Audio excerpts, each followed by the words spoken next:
Chapter 3. Once Upon a Time. Despereaux's siblings tried to educate him in the ways of being a mouse. His brother Furlough took him on a tour of the castle to demonstrate the art of scurrying. "Move side to side," instructed Furlough, scrabbling across the waxed castle floor. "Look over your shoulder all the time, first to the right, then to the left. Don't stop for anything." But Despereaux wasn't listening to Furlough. He was staring at the light pouring in through the stained glass windows of the castle. He stood on his hind legs and held his handkerchief over his heart and stared up, up, up into the brilliant light. "Furlough," he said, "what is this thing? What are all these colors? Are we in heaven?" "Cripes!" shouted Furlough from the far corner. "Don't stand there in the middle of the floor talking about heaven. Move! You're a mouse, not a man. You've got to scurry." "What?" said Despereaux, still staring at the light. But Furlough was gone. He had, like a good mouse, disappeared into a hole in the molding. Despereaux's sister Merlot took him into the castle library, where light came streaming in through tall, high windows and landed on the floor in bright yellow patches. "Here," said Merlot, "follow me, small brother, and I will instruct you on the fine points of how to nibble paper." Merlot scurried up a chair, and from there hopped onto a table in which there sat a huge open book. "This way, small brother," said she, as she crawled onto the pages of the book. And Despereaux followed her from the chair to the table, to the page. "Now then," said Merlot, "this glue here is tasty, and the paper edges are crunchy and yummy, like so." She nibbled the edge of a page and then looked over at Despereaux.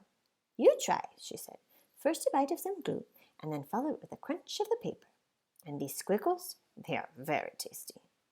Despereaux looked down at the book, and something remarkable happened. The marks on the pages, the squiggles, as Merlot referred to them, arranged themselves into shapes. The shapes arranged themselves into words, and the words spelled out a delicious and wonderful phrase: "Once upon a time." "Once upon a time," whispered Despereaux. "What?" said Merlot. "Nothing." "Eat," said Merlot. "I couldn't possibly," said Despereaux, backing away from the book. "Why?" Said Despereaux. "It would ruin the story." "The story? What story?" Merlot stared at him. A piece of paper trembled at the end of one of her indignant whiskers. "It's just like Pa said when you were born. Something is all right with you."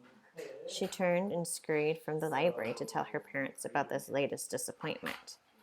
Despereaux waited until she was gone, and then he reached out and with one paw touched the lovely words, "Once upon a time."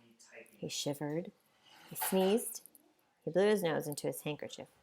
"Once upon a time," he said aloud, relishing the sound. And then, tracing each word with his paw, he read the story of a beautiful princess and the brave knight who serves and honors her.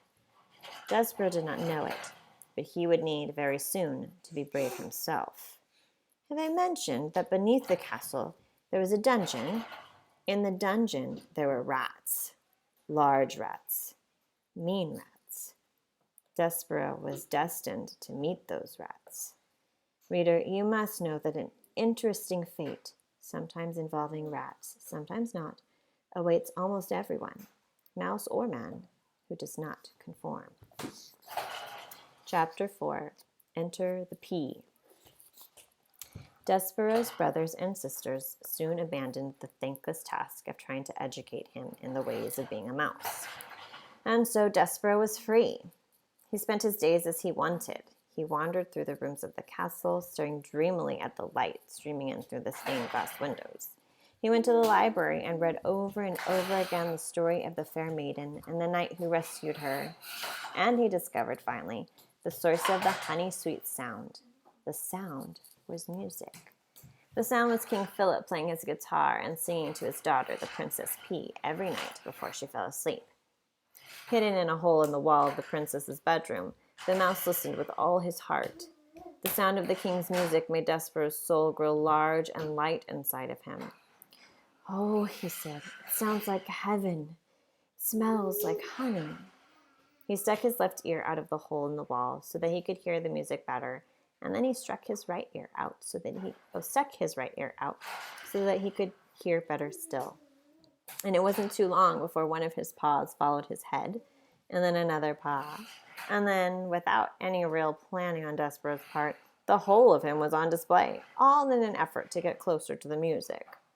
Now, while Despereaux did not indulge in many of the normal behaviors of mice, he did adhere to one of the most basic and elemental of all mice rules. Do not ever, under any circumstances, reveal yourself to humans. But the music made him lose his head and act against the few small mouse instincts he was in possession of. And because of this, he revealed himself. And in no time at all, he was spied by the sharp-eyed Princess P. "Oh, Papa," she said, "look, a mouse." The king stopped singing. He squinted. The king was nearsighted. That is, anything that was not right in front of him, his eyes was very difficult for him to see. "Where?" said the king. "There," said the Princess P. She pointed. "That, my dear P, is a bug, not a mouse. It is much too small to be a mouse." No, it is a mouse." "A bug," said the king, who liked to be right. "A mouse," said the P, who knew that she was right. As for Despereaux, he was beginning to realize that he had made a very grave error. He trembled, he shook, he sneezed, he considered fainting. "He's frightened," said the Bee. "Look, he's so afraid he's shaking. I think he was listening to the music. Play something, Papa." "A king play music for a bug?" King Philip wrinkled his forehead. "Is that proper, do you think? Wouldn't that make this into some kind of topsy-turvy, wrong-headed world of a king played music for a bug?" "Papa, I told you he's a mouse," said the Bee. "Please." "Oh, well, if it will make you happy, I, the king, will play music for a bug." "A mouse," corrected the Bee. The king adjusted his heavy gold crown. He cleared his throat. He strummed the guitar and started to sing a song about stardust. The song was as sweet as light shining through stained glass windows, as captivating as a story in a book. Despereaux forgot all his fear. He only wanted to hear the music. He crept closer, and then closer still, until, reader, he was sitting right at the foot of the king.